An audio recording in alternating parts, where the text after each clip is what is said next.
Over in Bed-Stuy, community members react to the brutal killing of a local activist. A photo of 32-year-old Ryan Carson sits amid candles in Von King Park, where a vigil was held in his memory Monday night. The social justice and human rights activist had made his home in Brooklyn for more than a decade. He was waiting at a bus stop with his girlfriend about 4 a.m. Monday. The NYPD says this suspect came up to him, demanding to know what he was looking at, then fatally stabbed him multiple times in the chest. This grandfather, who's lived here for 50 years, tells us, I usually feel safe around here, but I'll have my head on a swivel from now on. About a mile away, outside his apartment in Bed-Stuy, we spoke with his roommate, who is devastated by his loss and asked us not to show his face. He was committed to his direct personal relationships, the community he was in, and the city and the world at large. He was...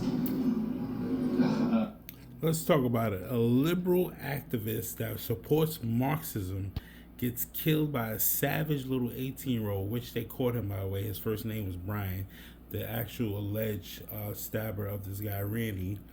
And you promote this BLM narrative of the bullshit blue state that we're in because this goddamn city went to shits a long time ago.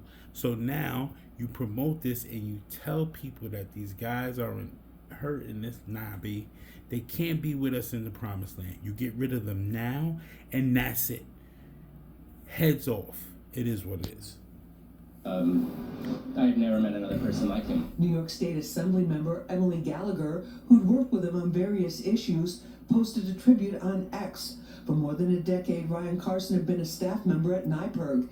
Executive Director Blair Horner says in a statement, Ryan was a consummate team player who would happily undertake the basic blocking and tackling tasks necessary to advance and win on an issue, but also shined in the spotlight as a leader, campaign manager, and spokesperson. Most recently, Carson had been fighting for overdose prevention centers to save lives, says his roommate. I'm upset, I'm grieving, but I do keep thinking about how many other people... So you're grieving on how you're going to pay that rent next month because the rent is out of control too, bro. What a genuine loss this is for the city. Yeah, you're grieving, but the rent is out of control too, man. Look here, man.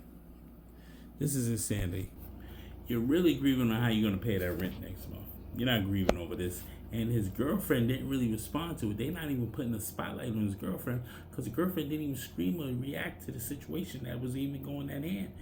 She started a whole new GoFundMe on his behalf, and they sported a license plate, K Marx, as in we promote Marxism and we say shit to capitalism, but you are able to start a GoFundMe and a capitalistic goddamn motherfucking state. This is what I'm saying with everybody, man. There's no way you're gonna keep telling me this ain't planned. This ain't what it's supposed to be. This ain't what it's gonna be. They're setting people up here left and right to be victims of their own goddamn can't even find a word for it. They're becoming victims of their own society that they created and voted for, bro. And is a Philly guy. I can't remember his name. I gotta do a video on him. He got killed by a home invader that crashed into his home because he didn't want guns on the street. You need a gun to protect your home, bro. The guy shot you. Why can't you have a gun to even odds? But now you're gonna say you forgive him. How you gonna forgive somebody in death? They saying Ryan forgave a mugger and all that shit and gave him money. How you gonna forgive this guy in death? 18-year-old little savage. 18-year-old little savage decides to pick a fight with a white boy because he knew he'd get away with that. He been living in Bed-Stuy. He couldn't pull that bullshit with a lot of his friends because his other friends had guns and ooh-ops and goddamn knives on them too. But it is what it is, man. You let me know what you think. Like, comment, share, subscribe. Predictions Station Podcast. Hate me or love me. There's no between.